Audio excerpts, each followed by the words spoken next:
भविष्य का दूसरा नाम है संघर्ष। हृदय में आज इच्छा होती है और यदि पूर्ण नहीं हो पाती तो हृदय भविष्य की योजना बनाता है। भविष्य में इच्छा पूर्ण होगी ऐसी कल्पना करता रहता है, किंतु जीवन ना तो भविष्य में है ना अतीत में। जीवन तो इस क्षण का नाम, अर्थात इस क्षण का अनुभव ही जीवन का अनुभव। पर हम ये जानते हुए भी इतना सा सत्य समझ नहीं पाते। या तो हम बीते हुए समय के स्मरणों को घेर कर बैठे रहते हैं, या फिर आने वाले समय के लिए हम योजनाएं बनाते रहते हैं और जीवन जीवन बीत जाता है। एक सत्य यदि हम हृदय में उतार लें कि ना हम भविष्य देख सकते हैं, ना ही भविष्य निर्मित कर सकते हैं, हम तो केवल धैर्य और साहस के साथ भविष्य को आलिंगन दे सकते हैं, स्वागत कर सकते हैं भविष्य का। तो क्या जीवन का हर पल जीवन से नहीं भर जाएगा? स्वयं विचार कीजिए।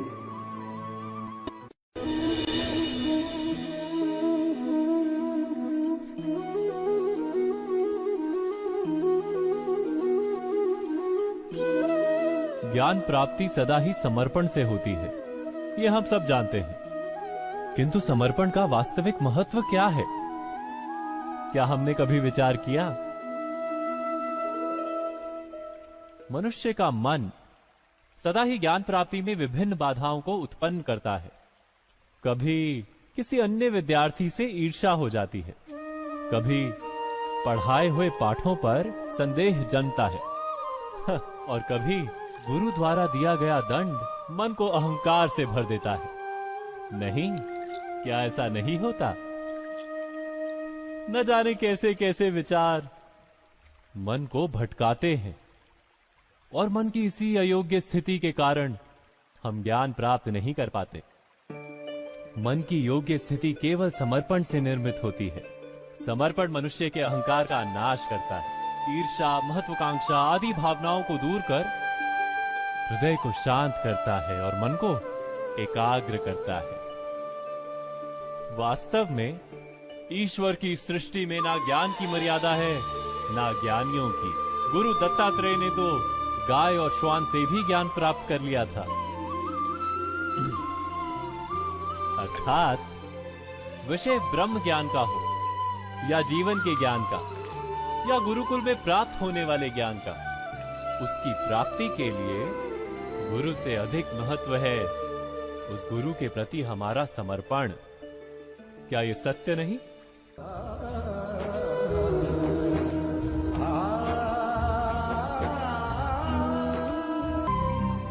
प्रत्येक मनुष्य के जीवन में ऐसा क्षण अवश्य आता है जब सारे स्वप्न, सारी आशाएं, सारे दृश्य ध्वस्त हो जाते हैं। जीवन के सारे आयोजन ही बिखर जाते हैं।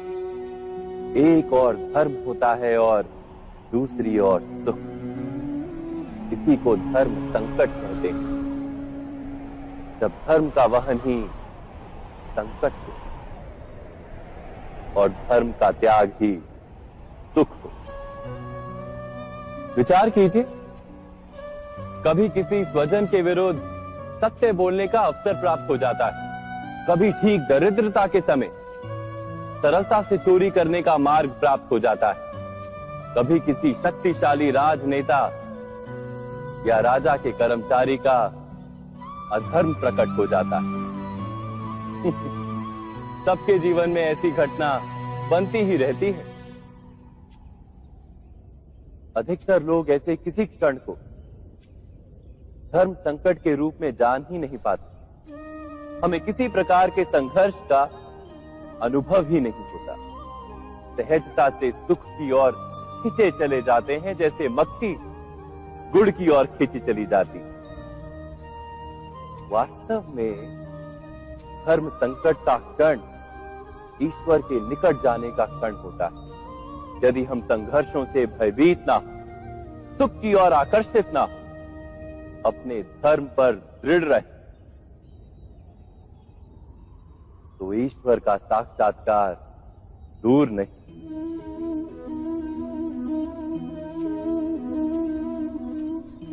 पवन से युद्ध करने वाला पत्ता यदि पेड़ से गिरता है तो भी आकाश की ओर उठता है। पवन से झुकने वाली घास वही भूमि पर रह जाती है। अर्थात धर्म संकट से यदि हम संकट को ही टाल दें तो सुख तो मिलता है, जीवन बढ़ता है, किंतु क्या चरित्र नहीं टूटता? क्या आत्मा दरिद्र नहीं हो जाती? क्या ईश्वर से अंतर नहीं हो जाता? स्वयं विचार कीजिए। दो व्यक्ति जब निकट आते हैं तो एक दूसरे के लिए सीमाएं और मर्यादाएं निर्मित करने का प्रयत्न अवश्य करते हैं। हम यदि सारे संबंधों पर विचार करें तो देखेंगे कि इन सारे संबंधों का आधार यही सीमाएं हैं जो हम दूसरों के लिए निर्मित करते हैं। और यदि अनजाने में भी कोई अन्य व्यक्ति इन सीमाओं को तोड़ता है तो उसी क्षण हमारा हृदय क्रोध से भर जाता है। इन सीमाओं का वास्तविक रूप क्या है? क्या हमने कभी विचार किया? सीमाओं के द्वारा हम दूसरे व्यक्ति को निर्णय करने की अनुमति नहीं देते, अपना निर्णय उस व्यक्ति पर थोपते हैं, अर्थात किसी की स्वतंत्रता का अस्वीकार करते हैं हम। और जब स्वतंत्रता का अस्वीकार किया जाता है तो उसका हृदय दुख से भर जाता है, और जब वो सीमाओं को तोड़ता है तो हमारा हृदय क्रोध से भर जाता है। क्या ऐसा नहीं होता?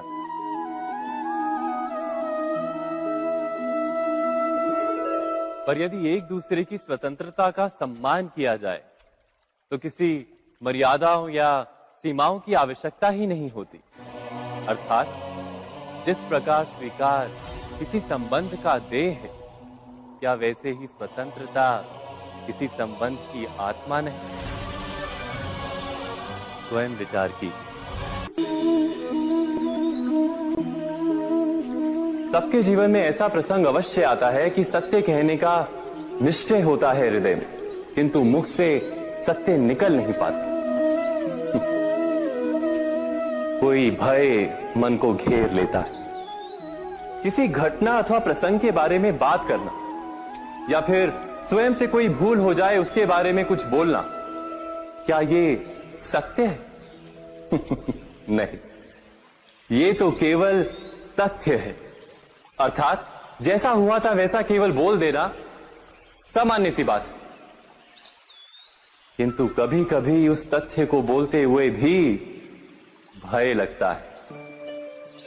कदाचित किसी दूसरे की भावनाओं का विचार आता है मन, दूसरे को दुख होगा ये भय भी शब्दों को रोकता है। तो ये सत्य क्या है? क्या हमने कभी विचार किया है? जब भय रहते हुए भी कोई तथ्य बोलता है तो वो सत्य कहलाता है। वास्तव में सत्य कुछ और नहीं, केवल निर्भयता का दूसरा नाम है। और निर्भय होने का कोई समय नहीं होता, क्योंकि निर्भयता आत्मा का स्वभाव है। अर्थात क्या प्रत्येक क्षण सत्य बोलने का क्षण नहीं होता?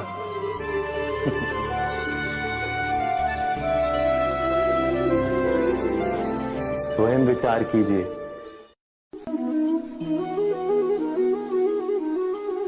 श्रेष्ठता का क्या अर्थ है? श्रेष्ठता का अर्थ है दूसरों से अधिक ज्ञान प्राप्त करना। अर्थात मूल्य इस बात का नहीं कि स्वयं कितना ज्ञान प्राप्त किया, मूल्य इस बात का है कि प्राप्त किया हुआ ज्ञान अन्य लोगों से कितना अधिक है। अर्थात श्रेष्ठता की इच्छा ज्ञान प्राप्ति को भी एक स्पर्धा बना देती है। और स्पर्धा में विजय अंतिम कब होती है?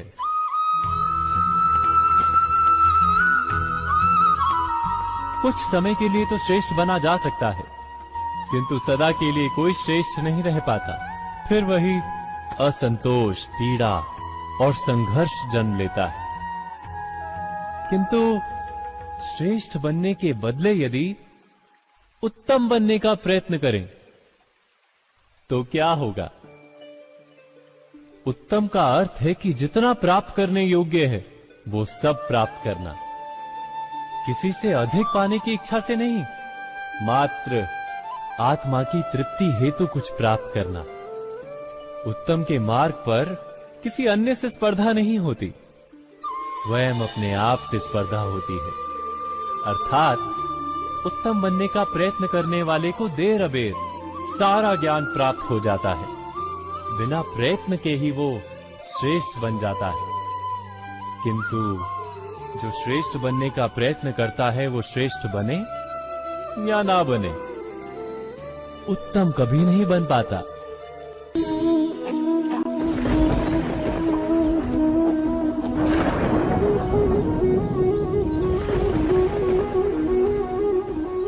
सपनों और पूर्वाभासों के आधार पर हम भविष्य के सुख दुख की कल्पना करते हैं। भविष्य के दुख का कारण दूर करने के लिए हम आज योजना बनाते हैं, किंतु कल के संकट को आज निर्मूल करने से हमें लाभ मिलता है या हानि पहुंचती है, ये प्रश्न हम कभी नहीं करते। सत्य तो ये है कि संकट और उसका निवारण साथ जनते हैं, व्यक्ति के लिए भी और सृष्टि के लिए भी। नहीं, आप अपने भूतकाल का स्मरण कीजिए, इतिहास को देखिए, आप तुरंत ही ये जान पाएंगे कि जब जब संकट आता है तब तब उसका निवारण करने वाली शक्ति भी जन्म लेती है। यही तो जगत का चलन है। वस्तुतः संकट ही शक्ति के जन्म का कारण है। प्रत्येक व्यक्ति जब संकट से निकलता है तो एक पद आगे बढ़ा होता है, अधिक चमकता है, आत्मविश्वास से अधिक भरा होता है, न केवल अपने लिए अपितु विश्व के लिए भी। क्या ये सत्य नहीं? वास्तव में संकट का जन्म है एक अवसर का जन्म, अपने आप को बदलने का अवसर, अपने विचारों को ऊंचाई पर करने का अवसर, अपनी आत्मा को बलवान और ज्ञान मंडित बनाने का अवसर। जो ये कर पाता है उसे कोई संकट नहीं होता, किंतु जो ये नहीं कर पाता वो तो स्वयं एक संकट है विश्व के लिए। विचार कीजिए, कभी कभी कोई घटना मनुष्य के जीवन की सारी योजनाओं को तोड़ देती और मनुष्य उस आघात को अपने जीवन का केंद्र मान लेता। पर क्या भविष्य मनुष्य की योजनाओं के आधार पर निर्मित होते हैं? नहीं।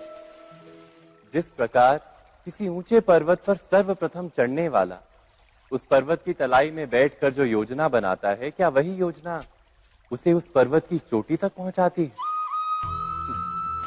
नहीं। वास्तव में वो जैसे जैसे ऊपर चढ़ता है वैसे वैसे उसे नई नई चुनौतियां, नई नई विडंबनाएं, नए नए अवरोध मिलते हैं। प्रत्येक पद पर वो अपने अगले पद का निर्णय करता है।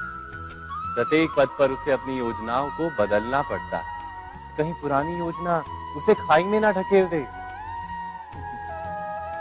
वो पर्वत को अपने योग्य नहीं बना पाता, केवल स्वयं को पर्वत के योग्य बना सकता है। क्या जीवन के साथ भी ऐसा ही नहीं? जब मनुष्य जीवन में किसी एक चुनौती को, एक अवरोध को अपने जीवन का केंद्र मान लेता है, अपने जीवन की गति को ही रोक देता है, तो वो अपने जीवन में सफल नहीं बन पाता और ना ही सुख और शांति प्राप्त कर पाता। अर्थात जीवन को अपने योग्य बनाने के बदले स्वयं अपने को जीवन के योग्य बनाना ही सफलता और सुख का एकमात्र मार्ग नहीं। स्वयं विचार कीजिए।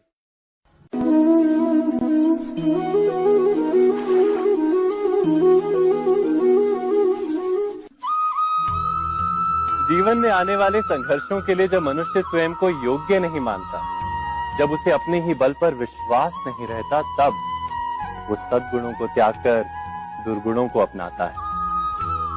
वस्तुतः मनुष्य के जीवन में दुर्जनता जन्म ही तब लेती है जब उसके अंतर में आत्मविश्वास नहीं होता। आत्मविश्वास ही अच्छाई को धारण करता है। ये आत्मविश्वास है क्या?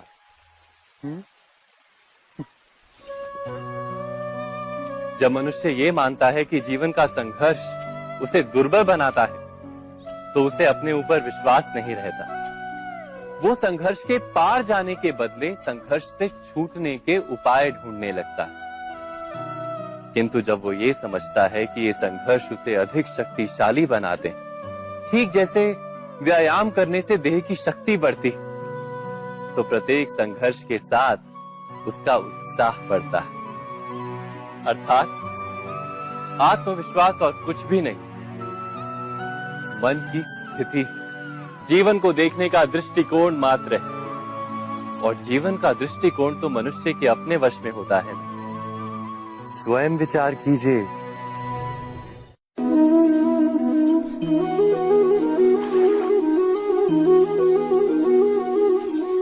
पिता सदा ही अपने संतान के सुख की कामना करते, उनके भविष्य की चिंता करते रहते।